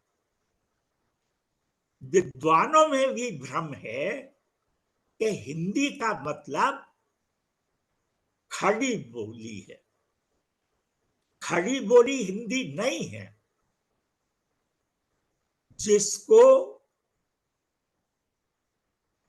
वो खड़ी बोली कहते हैं वो खड़ी बोली नहीं है, वो खड़ी बोली के आधार पर विकसित हिंदी का मानक रूप है। भारतीय परंपरा ने ये माना कि प्रत्येक काल में किसी भी भाषा के हजारों भूरि भेद होते हैं, मगर अंतरराष्ट्रीय संपर्क के लिए इस देश में कोई ना कोई संपर्क भाषा रही है और उसी संपर्क भाषा को बोलकर हमारे तीर्थ यात्री, हमारे सैनिक, हमारे साधु संत एक देश के एक भाग से दूसरे भाग तक उस संपर्क भाषा में पूरे देश के नागरिकों से संवाद करते रहे। जब आम चुनाव होते हैं तो भारत के जो नेता हैं वो चाहे किसी भी राजनीतिक दल के नेता हों, वो जिस भाषा को बोलकर जनता से मत प्राप्त करते हैं और सत्ता के सिंहासन पर आसीन होते हैं, मगर आसीन होने के बाद जो नौकरशाही है, जो ब्यूरोक्रेट्स हैं, वो अंग्रेजी में काम करते हैं। जिस भाषा को बोलकर आपने सत्ता प्राप्त की है, उस भाषा की मर्यादा को तो आप सीमित रखिए, उसको बना के रखिए। ये संदेश विश्व हिंदी सचिवालय को भारत सरकार के प्रत्येक राजनीतिक दल को भेजना चाहिए कि आप जिस भाषा को बोलकर सत्ता की कुर्सी पर आसीन हो रहे हैं, उस भाषा की दुर्गति मत कीजिए। हमारे न्यायालयों में भी वही भाषा होनी चाहिए जिसको देश का सामान्य नागरिक समझ सके। इन्हीं शब्दों के साथ आज आपने मुझे हिंदी की अभिव्यक्ति विषय पर जो चंद शब्द बोलने का सुअवसर प्रदान किया, उसके लिए मैं विश्व हिंदी सचिवालय के समस्त अधिकारियों को नमन करता हूं, प्रणाम करता हूं और उनका अभिनंदन करता हूं। नमस्कार। बहुत बहुत धन्यवाद प्रोफेसर जैन जी। आपने एक बहुत ही महत्वपूर्ण बिंदु की ओर ध्यान आकर्षित किया कि भारत की जो भाषाएं अलग अलग लगती हैं उतनी अलग अलग नहीं हैं, उनमें विभिन्नता में भी एकता है। बहुत बहुत धन्यवाद आपके सारगर्भित भाषण के लिए। और अब हम कार्यक्रम के अंत की ओर बढ़ते हैं और मैं आमंत्रित करता हूं विश्व हिंदी सचिवालय के उप महासचिव डॉक्टर शुभांकर मिश्र जी के लिए, मिश्र जी को, जो अपने धन्यवाद ज्ञापन देंगे और उनकी टिप्पणी आज के कार्यक्रम के बारे में। स्वागत है डॉक्टर शुभांकर मिश्र जी का। आप सबका बहुत बहुत आभार, पहले एक सरल शब्दों में कहूँ तो। और आप सब इस कार्यक्रम में पधारे, आप हमसे जुड़े, विश्व हिंदी सचिवालय के सरोकार को आगे बढ़ाया, बहुत बहुत आभार आप सबका। लेकिन जब मुझे धन्यवाद ज्ञापन के लिए कहा जा रहा है तो मैं समझता हूं कि मैं सबसे पहले अपने आदरणीय प्रोफेसर अध्यक्ष जो इस कार्यक्रम की अध्यक्षता कर रहे थे, आदरणीय प्रोफेसर महावीर शरण जैन जी का हार्दिक आभारी हूं। मैं आपकी मान्यवर, मैं आपकी बहुत सारी किताबें पढ़ चुका हूं, पढ़ते पढ़ते पला बढ़ा हूं, तो इसीलिए आपको सुनने का अवसर पहली बार मिला और बहुत ये हम सब के लिए सुखद रहा। आपने जिस तरह से भाषा के सरोकारी प्रश्नों को उठाया है, ये निस्संदेह हम सब के लिए न केवल शिक्षण अधिगम स्तर पर, लेकिन नीति नियोजन और प्रबंधन के स्तर पर, इन सब पर इसे सोचने की जरूरत है और विमर्श करने की जरूरत है। आपने हिंदी की उपभाषाओं में समास, उसमें सायास भेद दिखाने के ग्रेडसन के प्रयास की बात की है, भारतीय भाषाओं मंदारिन की भाषा की बात की है। बिल्कुल सही कहा है आपने। और ये सब कुछ सुनने के बाद सब कुछ एक ऐसा लग रहा था मुझे कि एक बार में फिर से पुनरावृत्ति हो रही है इन चीजों की। आपने जिस सारगर्भिता के साथ आज इस भाषा के प्रश्न को यहाँ उठाया है, हम सबको इस बात के लिए सोचने के लिए मजबूर किया है, हमें विमर्श करने के लिए, आत्मविमर्श करने के लिए आपने हमें जिस तरह से हम सबसे समझिए तो आपने अनुरोध कर रहे हैं, मुझे अनुरोध नहीं करिए, आप एक मार्गदर्शन कर रहे हैं हम सबका, उस सब के लिए आपका बहुत बहुत धन्यवाद। बहुत बहुत आभारी हूं कि आप विश्व हिंदी सचिवालय के इस कार्यक्रम से जुड़े। जहां तक प्रश्न ये है कि हमारा विश्व हिंदी सचिवालय, हम आप सबके सहयोग से जो एक हमारा उद्देश्य है कि वैश्विक स्तर पर हिंदी को कैसे सुगठित किया जाए, संगठित किया जाए, उसके रीच एंड एक्सेस को बढ़ाया जाए, तो जरूर मुझे लगता है कि आने वाले समय में, वर्षों में हमें आपका सहयोग बहुत बहुत और आशीर्वचन मिलता रहेगा। बहुत बहुत आभार मान्यवर, बहुत बहुत आभार। मैं कार्यक्रम में आगे धन्यवाद ज्ञापन के क्रम में मैं आगे बढ़ता हूँ। इस हिंदी की अभिव्यक्ति कार्यक्रम में मैं अपने कार्यक्रम के जो आयोजक हैं, डॉक्टर विश्व हिंदी सचिवालय की महासचिव आदरणीय माधुरी रामधारी जी का, आपने कार्यक्रम की रूपरेखा दी है स्वागत भाषण के लिए, सबका स्वागत किया है हमारे कार्यक्रम के जो जुड़ने वाले लोगों से। और इन सब के साथ में आपने जो अभी आप विश्व हिंदी सचिवालय की ओर से जिस कार्यक्रम में आपने शिरकत की थी, उसकी विस्तृत रूपरेखा दी, बहुत बहुत आभार।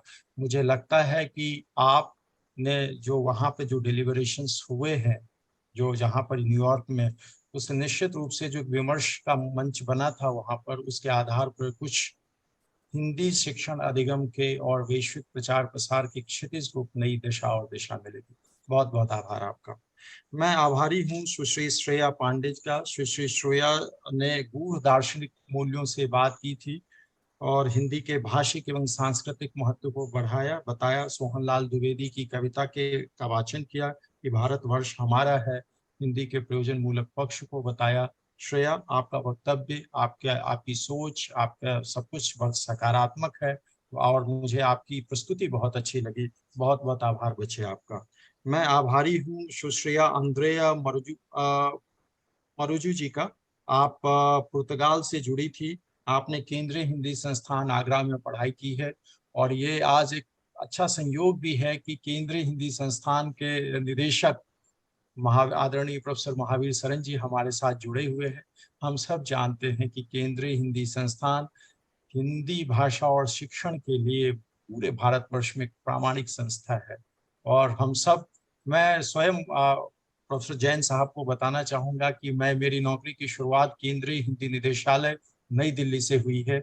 तो हम सब आपको एक आशा भरी नजरों से, अपेक्षा भरी नजरों से देखते रहे हैं और आप आज गुरु और शिष्य दोनों एक ही मंच पर हैं। बहुत अच्छा लगा। और आपने जिस तरह से फिल्मों की बात की, फिल्मों के माध्यम से बात की, आपने कहावतें, मुहावरे और लोकोक्तियों की बात की, आपने उसमें कहा कि पेट में चूहे दौड़ना, इसकी बात की। मैं इसी तरह से फिल्म, मैं आपको जब आपने चर्चा की तो मैं आपको बताना चाहूंगा कि केंद्रीय हिंदी निदेशालय एक हिंदी थ्रू कैसेट योजना, कभी पहले कैसेट के माध्यम से हिंदी पढ़ाई जाती थी, तो इसलिए हिंदी थ्रू कैसेट योजना के तहत 100 से 150 फिल्मों का निर्माण कर चुका है भाषा शिक्षण पर। वो भारत भाषावाणी के यूट्यूब चैनल पर अवेलेबल है। जब आप केंद्रीय हिंदी निदेशालय के वेबसाइट पे जाएंगे तो वहाँ यूट्यूब चैनल है, वो आप ओपन करिए। हम उसमें 2 तरह के कार्यक्रम बनाते थे। एक कार्यक्रम ये होता था कि हम हिंदी के भगीरथ साहित्यकार की एक श्रृंखला चलाते थे जो मेरे समय में शुरू हुआ था, और उसके बाद में साथ में हम हिंदी के विभिन्न व्याकरणिक बिंदुओं पर कार्यक्रम का निर्माण करते थे। तो मेरे समय में ही हमने वहाँ पे कहावतें और लोकोक्तियों पर एक फिल्म बनाई थी। अच्छी फिल्म बनी है, आप देखिएगा जरूर और उस पर फीडबैक वहाँ जरूर दीजिएगा। मुझे लगता है आपको फायदा होगा उससे। मैं श्री अमीनोब नुमोन जी का आभारी हूँ। आप ने कहा कि हमारी हिंदी हमारी भाषा, सभ्यता और संस्कृति की पहचान है। बिल्कुल ठीक है। हिंदी शिक्षण अधिगम की यात्रा की बात की। मैं समझता हूं कि इसी तरह आप जिस तरह से हिंदी में जिस ऊर्जस्विता के साथ इसकी यात्रा में लगे हुए हैं, ये यात्रा बदस्तूर आपकी जारी रहे। बहुत बहुत आभार आपका। मैं आभारी हूँ श्रीमती रीना गुलेरिया जी का। आप अध्यापिका हैं हिंदी की। आपने हिंदी अध्यापिका हैं। आप बीपीएस इंटरनेशनल स्कूल युगांडा में अध्यापिका हैं। आपने शब्दावली के सामर्थ्य की बात की है। आपने ये कहा है कि हम बच्चों में कैसे उनकी शब्दावली, शब्द संपदा का निर्माण करते हैं, बढ़ाते हैं और उनको कैसे उन शब्दों से परिचय कराते हैं। तो मैं समझता हूँ कि शब्द केवल परिचित या अपरिचित हो सकते हैं, सरल और कठिन नहीं होते हैं। तो ये आपका अच्छा प्रयास है। आपने बातचीत और भाषण और श्रवण कौशल की बात की है, अभिव्यक्ति के विभिन्न पक्षों पर चर्चा की। आपने जिस तरह से वहां पर युगांडा में आपने जिस तरह से हिंदी शिक्षण की रूपरेखा बताया अपने कार्यक्रम में, और ये निस्संदेह हम सब के लिए एक विमर्श का विषय तो है ही, साथ में हम सब के लिए उत्साहित करने वाला विषय है कि आप जिस तरह से, जिस ऊर्जस्विता के साथ वहाँ हिंदी शिक्षण अधिगम में लगी हैं, आपको बहुत बहुत साधुवाद, बहुत बहुत आभार आपका। आपने बिल्कुल ठीक कहा है कि जिससे हमारी पहचान मिली, हिंदी हमारी भाषा है।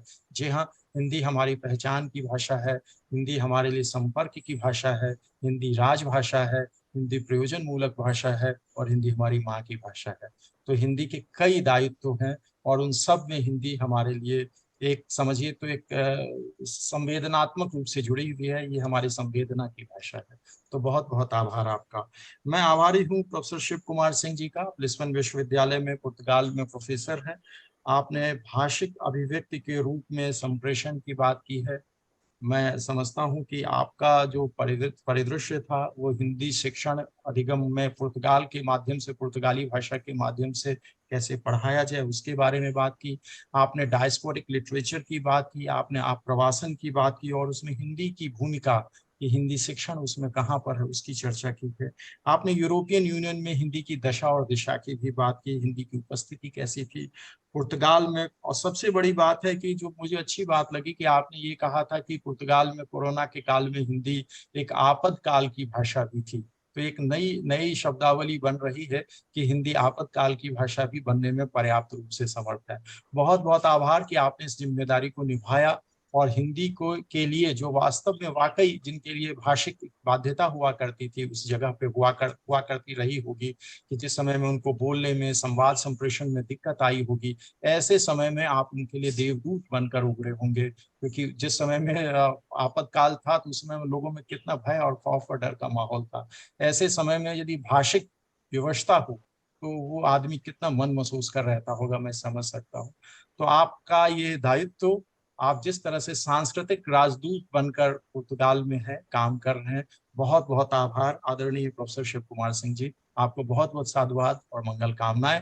हम चाहते हैं कि आपकी इसी तरह से ऊर्जस्विता बनी रहे, आप विश्व हिंदी सचिवालय के हमारे कार्यक्रमों में जुड़ते रहें और हम आपसे इसी तरह से लाभान्वित होते रहें और आपका हमें सहयोग प्राप्त होता रहे। बहुत बहुत आभार आपका। आपने संस्थागत प्रयत्नों की भी बात की, बहुत सही बात कही थी आपने कि संस्थागत प्रयत्नों के बिना कोई भी व्यक्तिगत प्रयत्न हमेशा एक नियोजित रूप से नहीं होती है। लेकिन जब हम संस्थागत प्रयत्नों की बात करते हैं तो उसमें मुझे एक शब्द, जब भी मैं संस्थागत की बात करता हूं तो मुझे लगता है कि हम सस्टेनेबल डेवलपमेंट की बात कर रहे हैं, यानी सतत विकास की बात कर रहे हैं, जिसमें एक स्थायित्व होता है। और जब स्थायित्व होता है तो शायद जैसे कि मैं विश्व हिंदी सचिवालय में काम कर रहा हूँ, हो सकता है कि मैं आज हूँ कल नहीं रहूंगा, निश्चित रूप से है, ये सत्य है। लेकिन कोई भी आए मेरे पीछे आए और वो मसाल को थामे और अपनी यात्रा को आगे बढ़ाए, तो ये संस्थागत महत्व का प्रश्न होता है। और आपके ये जो सुझाव है कि संस्थागत प्रयत्नों के माध्यम से हिंदी शिक्षण अधिगम की प्रक्रिया को बढ़ाई जाए, ये बात बहुत सही है और हम सब के लिए विमर्श की जरूरत है इस पर। मैं आप इसके साथ में मैं आभारी हूँ श्रीमती जरीना जी का, जरीना रहमतुल्लेवा जी का, बहुत बहुत आभार आपका। आप वहाँ हिंदी अध्यापिका हैं, हिंदी की प्रोफेसर हैं तजाकिस्तान में। जब आपसे बात हो रही थी, अनूप भार्गव जी आपसे इंटरेक्ट कर रहे थे, आपने कहा कि आप जवाहरलाल नेहरू विश्वविद्यालय के इसके संग जुड़ी रही हैं। बहुत बहुत आभार। जवाहरलाल नेहरू विश्वविद्यालय, केंद्रीय हिंदी संस्थान आगरा, ये सब हमारे लिए एक बड़ा विश्वविद्यालय है, प्रख्यात विश्वविद्यालय है। इसका एलुमनाई ग्रुप बहुत स्ट्रांग है और मुझे लगता है कि जब उस विश्वविद्यालय से, इन जैसे संस्थाओं से कोई पढ़ता है तो मुझे लगता है कि वो हमेशा अपनी रचनात्मकशीलता, रचना धर्मिता और इसके साथ में वो निस्संदेह जहां भी रहेगा, जिस जगह पे भी रहेगा, पूरी ऊर्जस्विता के साथ, पूरी निष्ठा के साथ अपना कर्तव्य पथ को करता रहेगा। बहुत बहुत आभार आपका। आपकी बात की हिंदी की खुशबू तजाकिस्तान में आप फैला रही हैं। आपने कहा कि मैं हिंदी की खुशबू यहाँ भी देखने को मिलती है, बहुत अच्छा लगा। मैं एक प्रश्न जो मैं आप सबसे यहाँ शेयर करना चाहता हूँ, हो सकता है कि मैं कुछ अलग सोच रहा हूँ, लेकिन कुछ ऐसी चीजें हैं कि जो तजाकिस्तान में या किसी भी जो ही भारत से इतर देश हैं जहाँ पे ये काम हो रहे हैं, क्यों ना हम एक ऐसा मंच बनाएं उन लोगों के लिए कि जो हिंदी में बड़े लोग हैं वहाँ पे काम करते हैं, तो उनके लिए कुछ ऐसी तरह के वृत्ति चित्र बने या उन पर कार्यक्रम बने कि जैसे हम उसको, जैसे मुझे अभी शीर्षक याद आ रहा है कि तुमको नमन करूं मैं, कुछ इस तरह से हो। लेकिन साथ में ये भी प्रश्न मुझे लगता है कि जो नई पीढ़ी है उनको कैसे हम उनकी मुख्य धारा में जोड़ें, तो कुछ इस तरह से कार्यक्रम हो और उस शीर्षक ऐसा हो सकता है कि एतबार है मुझे, ठीक है, ताकि हम उन पर एक आत्मविश्वास रखें कि आप अच्छा लिख सकते हैं, आप अच्छा कर सकते हैं। तो इस तरह से हिंदी का जो जिन्होंने किया उनके कंट्रीब्यूशन को हम स्वीकारें, जैसे तजाकिस्तान, पुर्तगाल में है। शुभंकर, हाँ, डॉक्टर मिश्र जी, धन्यवाद ज्ञापन के लिए 5 मिनट का समय रखा गया है, कृपया। जी, जी, जी, जी। तो इस तरह से हम इस चीज को इस तरह से कर सकते हैं। तो ये एक अच्छा प्रश्न रहेगा, सरोकार का विषय है, विमर्श का विषय इस तरह से ये। लेकिन मेरी तरफ से सुझाव है, वैयक्तिक सुझाव है, कोई सांस्थानिक सुझाव नहीं है, यदि हो तो बेहतर है, मेरी तरफ से लगता है। मैं इसके साथ ही मैं आप आदरणीय अनूप भार्गव जी का आभार व्यक्त करता हूँ, बहुत बहुत आभार। और इस फेसबुक के माध्यम से और विश्व हिंदी सचिवालय के जो अधिकारी कर्मचारी इससे जुड़े हैं, उन सब के लिए बहुत बहुत आभार, बहुत बहुत धन्यवाद। जय हिंद, जय मॉरिशस, नमस्कार। धन्यवाद शुभंकर जी, आपको धन्यवाद प्रस्ताव के लिए। और इसके साथ ही हम आज के कार्यक्रम के अंत में आते हैं। आप सभी का जुड़ने के लिए धन्यवाद।